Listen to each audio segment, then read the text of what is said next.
We're David and Charlotte Maughan. We live in Avon, Utah, which is near Hiram and Logan, Cache Valley area. We have 4 children. Charlotte and I were married in 1984. We were married in the Logan Temple. And our son, Adam, experiences same-sex attraction. And he's kind of a little about him. He was just the funnest kid to raise ever. He just has this creative imagination and was always as he was growing up, extremely thoughtful, and he was the kind of kid that we just recognized early on. He wanted to be more creative. He wanted to write. He loved writing stories, and he did that from the time he was probably since he could pick up a crayon and draw a picture and tell a story with it. And when he was about, I would guess he was probably 12 to 14 years old, wrote me a letter and kind of just poured out his heart and said, my life is really messed up. He had seen some pornography when he was looking for some information for a class project he was doing in school. But I had actually started putting things together in my mind that what he was telling me about was there was a lot of males involved in it. And of course, as a mom, you're going, I don't think so. I don't think this is what this is. And, in my mind, I thought there couldn't be anything worse than that, than to have a kid that was same-sex attracted. I couldn't imagine that. But I thought, there's things we can do. We can get him some help. And so I actually confronted him about it one day when we were talking about it. And I said, the things that you've told me about kind of have a lot to do with males. Do you feel like the same-sex attraction is something that you struggle with? And he immediately said, no. When Charlotte told me about Adam and his pornography addiction, or that he'd been viewing it, I was actually compassionate with that because I had actually had a pornography addiction in my lifetime, and not that many years in the past even. And then I'd gone through this actually in my own life for multiple years, even since I'd probably been like 12 or 14 years of age.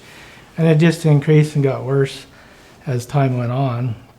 And of course, when the internet came about, it was just too easy. And I found myself dragged into it. But I had got to the point where I was depressed and discouraged and unhappy with my choices in my life. And I actually got to a suicidal point in my life. And I just realized I messed up. I need help. And through the miracle of the atonement, I found my way back. So he white-knuckled it. He white-knuckled it and says, I'm going to go on a mission and I'm going to try and do what's right. And he white-knuckled it to get to where he could go on a mission. And he received his mission call. He was called to serve in the Indianapolis, Indiana mission, which is the same mission that David served in. As he was out in the mission field for probably 3 or 4 months, he left in January of 2012. When he was out, he'd been gone, it was probably in May. We were getting feedback from the president that Adam was dealing with depression. And Adam had a fantastic mission president.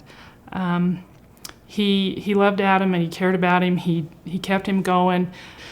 But it came to the point where I had gone into Logan to run some errands, and I was coming home and my cell phone rang, and I looked and it said President Collins, his mission president. And so I pulled off to the side of the road, and he said, Sister Maughan, he said, I just wanted to call and let you know that it's time, that Adam needs to come home. But I just told President Collins, I said, okay, I can do this, but I said, I need to know what's going on with Adam. I said, he's not a depressed kid. And I said, I feel like you're giving me a baby with no instructions. And I said, I as his mom, I've got to know how to help him, because I said, this is not normal stuff that we've dealt with. And I knew that President Collins had to keep confidences of things that they had talked to, but I just asked him, I said, I have some suspicions, and I'm just wondering if I'm right, if you'll tell me that I'm right, because then I can figure it out. And he said, he said, what do you think it is? And I said, I think it's same-sex attraction. And he said, you're exactly right. he came home from his mission. We hadn't talked any more about it. We picked him up at the airport. The family was all there. Everybody was excited. We had return with honor signs because he had returned with honor. This hadn't affected anything to do with his worthiness. And we went to his releasing on the way home. Our kids were all there, and we went, met with the stake president. And honestly, that didn't go well. It was really hurtful. The meeting was very short. We were probably in his office for 2 minutes or less. And he just kind of said, this is how we release missionaries. We thank you for your service and your family for the sacrifice of having you gone, and you're released. Shook her hand. And we were out the door.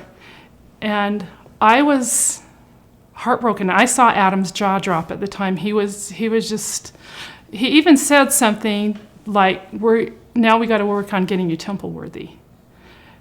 And I was sitting there going, wait a minute, do you know something that I don't know? Because President Collins told me, who knows him intimately, because Adam had been very open about all of this.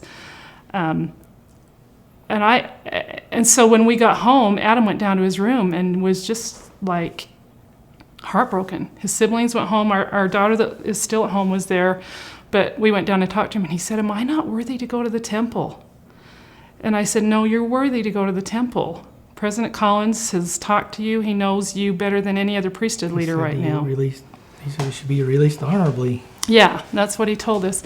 And so that was a tough time. We continued to press forward trying to find resources. We looked online. We read books. We tried to find things. And we did find resources. I started reading in quiet desperation first. And then when I bought a copy for me and I bought a copy for Adam of Voices of Hope, I did give him the book. And I said, there's some stories in here that I think are going to help you. They're going to help you to find some hope in this journey that we're on now. And so I gave that to him, and I think he did spend some time reading some of the stories at the time, and I know that it did help him. But I think from there, then I really started looking into North Star, and I got in the online group for parents and dumped my heart out on the table and had some moms come to my rescue, and that helped me, that had been right exactly where I was, and that were strong, and they helped me to get through that point where I was feeling no help and no hope, and they lifted that burden for me. We did go to Evergreen Conference, and it was very helpful. I think Brett Dahlgren was there presenting, and to hear a young man who had experienced this in his life kind of tell us as parents that we needed to back off, and we needed to allow our son to go through the experiences that were going to come his way, was really helpful, and it was really healing, because we went there, we were worried, what are we going to do about if he wants to bring guys over to the house? We were pretty determined that was not going to happen in our home, and we were, there were just a lot of things that we had a lot of preconceived, this isn't going to happen, this isn't going to happen. And I think that conference kind of helped us come to peace and realize that this was Adam's journey, and it was about Adam. It wasn't about us. That we had really given Adam the tools that he needed. We were always active in the church. We taught him the gospel. We loved him. We had a strong basis of love, which was very comforting at that time, because it helped us know that we could go forward in this. If Adam, our son, brings, say, someone over, we talk about how are we going to treat them? We think about Christ. We say we're going to, treat them like Christ would. We're going to love them, and it might be hard, but we're going to do our best to love them. And then as it happens, we find that it's not that hard. It's okay, and it's easy. And the more we became part of Adam's life and the journey he's on, it became easier to accept the choices that he's doing. He's free to make those choices, but he also knows where we stand. We stand by him as a place of love and peace, and a place where he can come to when he's troubled, but he knows that we're not going to follow him on some SSA quest that doesn't fall in line with the gospel of Jesus Christ. He knows that because he knows our testimonies and our love for the Savior. As parents, I think that that's something that's helped us more than anything, is just to realize it's about love. It's his journey. And, we just, even if he were to make decisions that we wouldn't make for him, we still love him. And that's okay. And we don't have to say, we love you, son, but we just say we love you, because we do.